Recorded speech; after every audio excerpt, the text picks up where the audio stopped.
الحمد لله رب العالمين والصلاة والسلام على سيد المرسلين وعلى آله وأصحابه أجمعين أما بعد فقد قال الله تعالى في القرآن العظيم والفرقان الحميد فأعوذ بالله من الشيطان الرجيم بسم الله الرحمن الرحيم يأمرهم بالمعروف وينهاهم عن المنكر ويحل لهم الطيبات ويحرم عليهم الخبائث ويضع عنهم إصرهم والأغلال التي كانت عليهم صدق الله العلي العظيم. நம்முடைய ரஹ்மானிய ஆலிம் மீடியாவில் இணைந்திருக்கும் பாசத்திற்குரிய நண்பர்கள், சகோதரர்கள், சகோதரிகள், தாய்மார்கள், உங்கள் அனைவருக்கும் ஆரம்பமான அஸ்ஸலாமு அலைக்கும் ரஹ்மத்துல்லாஹி தஆலா வ பரகாத்துஹு. அன்பிற்கு இனியவர்களே, நம்முடைய இந்திய திருநாடு 78வது சுதந்திர தினத்தை கொண்டாடி மகிழ்ந்து இருக்கக்கூடிய இந்த நேரத்தில் நாம் நம்முடைய முன்னோர்களின் தியாகங்களை நினைவுகூறுவது ஒரு இஸ்லாமிய பண்பாடாக இருக்கிறது. நபிகள் நாயகம் ஸல்லல்லாஹு அலைஹி வஸல்லம் அவர்கள் குறிப்பிடுவது போன்று உதுகுரு மஹாசின மௌத்தாக்கும், உங்களில் இறந்தோர்களின் நல்லறங்களை நீங்கள் நினைத்து பாருங்கள் என்று சொன்னதின் அடிப்படையில் நம்முடைய நாட்டிற்காக விடுதலையை வாங்கி தந்த தியாகிகளை நாம் கொஞ்சம் யோசித்து பார்க்க கடமைப்பட்டிருக்கிறோம். அல் குர்ஆனில் அல்லாஹு தஆலா நபிமார்கள் அனுப்பப்பட்ட பணியை பற்றி குறிப்பிடும் போது ஒரு இடத்தில் வல் அக்லாருல்லதி கானத் அலைஹிம், அவர்கள் மக்கள் மீது இடப்பட்டிருக்கும் விலங்குகளை உடைத்தெறிவார்கள், அடிமை சங்கிலியை அகற்றுவார்கள் என்று சொல்லி காண்பிக்கிறான். ஹஜ்ரத் மூசா அலைஹிஸ்ஸலாத்து வஸ்ஸலாம் அவர்கள் லட்சக்கணக்கான பனு இஸ்ரவேலர்களை அடிமைப்படுத்தி வைத்திருந்த ஃபிரௌனிடம் சென்று அன் அர்சில் மஅனா பனி இஸ்ராயில், மூசா அலைஹிஸ்ஸலாம் அவர்களும் ஹாரூன் அலைஹிஸ்ஸலாம் அவர்களும் இரண்டு பேரும் சேர்ந்து பனு இஸ்ரவேலர்களை எங்களோடு நீ அனுப்பிவிடு என்று கேட்டதாக குர்ஆன் சொல்லி காண்பிக்கிறது. பெருமானார் ஸல்லல்லாஹு அலைஹி வஸல்லம் அவர்கள் வாழ்ந்த கிபி 6ஆம் நூற்றாண்டின் பிற்பகுதியிலே உலகம் முழுக்க அடிமை சந்தைகள் இருந்தது, மனிதர்களை விற்பதற்கும் வாங்குவதற்கும். ஏன் எத்தனையோ சஹாபாக்கள் அடிமைகளாக இருந்து மீட்டெடுக்கப்பட்டார்கள். ஹஜ்ரத் பிலால் ரலியல்லாஹு அன்ஹு, சுவைபா, ஹஜ்ரத் ஐமன் ரலியல்லாஹு அன்ஹுமா, ஹஜ்ரத் அம்மார் இப்னு யாசிர் ரலியல்லாஹு அன்ஹு, சுமையா ரலியல்லாஹு அன்ஹு, ஹப்பாப் ரலியல்லாஹு அன்ஹும் போன்ற எத்தனையோ சஹாபாக்கள் அடிமை தலையிலிருந்து இஸ்லாம் வந்த பிறகு விடுவிக்கப்பட்டார்கள் என்று நாம் பார்க்கிறோம். அந்த வகையிலே நாம் வாழக்கூடிய இந்த இந்திய திருநாடு ஆங்கிலேயர்களால் ஒரு 200 ஆண்டு காலம் அடிமைத்தனத்தில் அது பீடிக்கப்பட்டது. கிபி 1537 போர்த்துகீசியர்கள் இந்திய திருநாட்டை கபலீகரம் செய்ய முயற்சித்த போது குஞ்ஞாயிலி மரைக்காயர் என்ற ஒரு மாபெரும் படை தளபதி கடல் வழி மார்க்கமாக 51 கப்பல்களில் 8000 வீரர்களை அழைத்து சென்று அவர்களை எதிர்த்து போராடி தன் உயிரை இந்த நாட்டிற்கு அர்ப்பணித்தார் என்று நாம் பார்க்கிறோம்.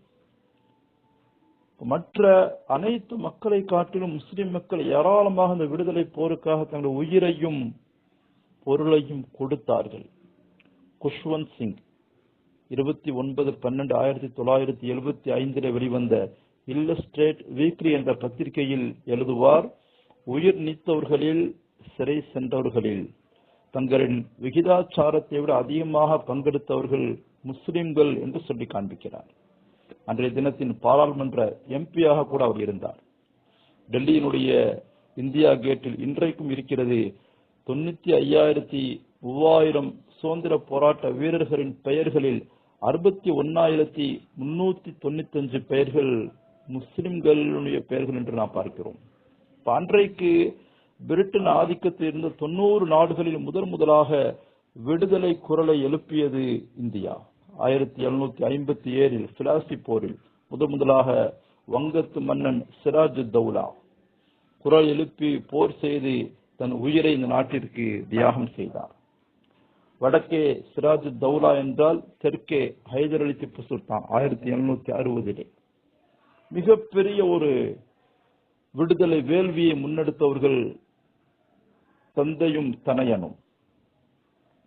ஜவஹர்லால் நேரு அவர்கள் தன்னுடைய இந்தியா டிஸ்கவரி ஆஃப் இந்தியா என்ற நூலிலே பதிவு செய்கிறார், இந்த இருவரும் ஆங்கிலேயர்களுக்கு சிம்ம சொப்பனமாக, பெரும் சவாலாக, கடும் தோல்வி மூலம் அவர்களை துரத்தினார்கள், வேதனை மிக்க அனுபவத்தை அவர்களுக்கு கொடுத்தார்கள் என்று பதிவு செய்கிறார். இஸ்லாமிய மார்க்கத்தில் தோன்றிய வள்ளல்கள் வஉசி கப்பல் விடுவதற்காக 2 லட்சம் அன்றைக்கே உதவி செய்த பெருமகனார் ஃபகீர் முகமது. நேதாஜி சுபாஷ் சந்திர போஸ் ஒரு படையை தயார் செய்வதற்காக, நிதி திரட்டுவதற்காக பர்மாவிற்கு வந்தபோது யாரும் கொடுக்க முன் வராத ஒரு பெரும் தொகை, அன்றைக்கே 1 கோடியை கொடுத்தவர்கள் வள்ளல் ஹபீப். இன்றைக்கு அது 100 கோடிகளுக்கு சமமானது. மாமன்னர் பகதூர் ஷா ஜாஃபர், முகலாய வம்சத்தில் தோன்றிய கடைசி மன்னர், ரங்கூன் சிறையில் அடைக்கப்பட்டு காலை உணவுக்காக காத்திருக்கும் வேளையிலே மேஜர் ஹட்சன் என்பவன் மூடிய தட்டை கொண்டு வந்தான். உணவுக்காக திறந்த அந்த தட்டை அவர் பார்த்தபோது அதில் வெட்டப்பட்ட தனது மகன்களின் தலையை கண்டு கொஞ்சம் கூட அழுகவில்லை, அசரவில்லை, கல்லை போன்று நின்றார் மன்னர் பகதூர் ஷா. உனக்கு அழுகை வரவில்லையா என்று ஹட்சன் கேட்டபோது, கோழைகள் அழமாட்டார்கள், வீரர்கள் அழமாட்டார்கள் என்று சொல்லி காண்பித்ததோடு, உன்னை போன்ற சர்வாதிகாரிக்கு முன்பாக அழுவது கோழைத்தனம் என்று தன்னுடைய வீர ஆவேசத்தை வெளிப்படுத்தினார் என்று நாம் பார்க்கிறோம். அன்பான பெரியோர்களே, உலமாக்கள் எல்லா காலங்களிலும் இந்த உம்மத்தின் ஏற்றத்தாழ்வுக்கு பொறுப்பேற்றிருக்கும் மகத்தான தியாகிகள் உலமாக்கள். சுமார் 7 லட்சம் உலமாக்கள் சுதந்திர வேள்வியிலே பங்கெடுத்தார்கள் என்ற வரலாற்று குறிப்பை நாம் பார்க்கிறோம். ஷாஹ் வலியுல்லா தஹ்லவி, மஹமூத் ஹசன் கங்கோஹி ரஹ்மத்துல்லாஹி அலைஹிமா, ஹுசைன் அஹமது மதனி, ஹசரத் முஹானி, ஹசரத் அஹமதுல்லா ஷா போன்ற ஏராளமான மார்க்க அறிஞர்கள் பங்கேற்று தங்களுடைய வாழ்க்கையை, சொல்லை, செயலை, பேச்சை, எழுத்தை, மூச்சை எல்லாவற்றையும் இந்த நாட்டின் விடுதலைக்காக பயன்படுத்தினார்கள் என்று நாம் பார்க்கிறோம். மௌலானா முஹம்மது அலி ஷவுகத் அலி, அண்ணல் காந்தி சொன்னார், என்னுடைய தோளில் இருக்கக்கூடிய 2 சிங்கங்கள் மௌலானா முஹம்மது அலி ஷவுகத் அலி. பெண்களுடைய பங்களிப்பு மகத்தானது. குவாலியர் யுத்தத்தில் 1858 ஜூன் 18 நடந்த அந்த யுத்தத்தில் ஜான்சி ராணியின் படை தளபதியாக இருந்த மஹபர் பேகம் அதே யுத்தத்தில் ஜான்சி ராணியோடு வீர மரணம் எய்தினார் என்று நாம் பார்க்கிறோம். அன்னை பீவிமா 30 லட்சம் நிதி அன்றைக்கு சுதந்திரத்திற்காக கொடுத்து அண்ணல் காந்தியின் பாராட்டை பெற்றார். ஹசரத் பேகம் மகள் சர் ஹென்றி லாரன்ஸ் என்ற பிரிட்டிஷ் தலைவனை சுட்டு கொன்று சிறை சென்ற ஒரு வீர பெண்மணி ஹசரத் பேகம் மகள். சுரையா தியாப்ஜி, தேசிய கொடியை வடிவமைத்த மகத்தான ஒரு பெண் சுரையா தியாப்ஜி. சமீபத்தில் கடந்த ஜூலை இறுதியில் நடந்த வயநாடு நிலச்சரிவிலே தன் உயிரை துச்சமாக கருதி கூடலூரை சேர்ந்த செவிலியர் சபீனா என்ற பெண் பல உயிர்களை காப்பாற்றி மகத்தான சாதனை புரிந்ததற்காக கல்பனா சாவ்லா என்ற ஒரு வீர விருதை தமிழக அரசு அவருக்கு வழங்கியது என்று நாம் பார்க்கிறோம். எல்லா காலங்களிலும் ஆண்களுக்கு நிகராக இந்த உம்மத்தின் பெண்களும் இந்த நாட்டின் விடுதலைக்கு, இந்த நாட்டின் மீட்சிக்கு மகத்தான ஒரு பங்களிப்பை வழங்கி இருக்கிறார்கள் என்பதை நம்மால் அறிந்து கொள்ள முடிகிறது. அன்பான பெரியோர்களே, தவிர்க்கவே முடியாத, மறக்கவே கூடாத 2 பெரும் ஆளுமைகள் அபுல் கலாம் ஆசாத், கண்ணியத்திற்குரிய காயிதே மில்லத் என்று அழைக்கப்படும் முகமது இஸ்மாயில் சாஹிப். நவீன இந்தியாவை உருவாக்கிய சிற்பிகள். எல்லா கட்டங்களிலும் சமய நல்லிணக்கத்தை வலியுறுத்திய, அதை நோக்கிய செயல்பாடுகள் முன்னெடுத்த மகத்தான ஆளுமைகள். அல்லாஹ் இந்த விடுதலை வேள்வியில் பங்கெடுத்த அனைத்து மக்களின் தியாகங்களையும் ஏற்றுக்கொள்வானாக. அவர்கள் போராடி பெற்ற இந்த சுதந்திரத்தை பேணி பாதுகாக்கக்கூடிய நல்ல தௌஃபீக்கை நம் அனைவருக்கும் நசீபாக்கி தருவானாக.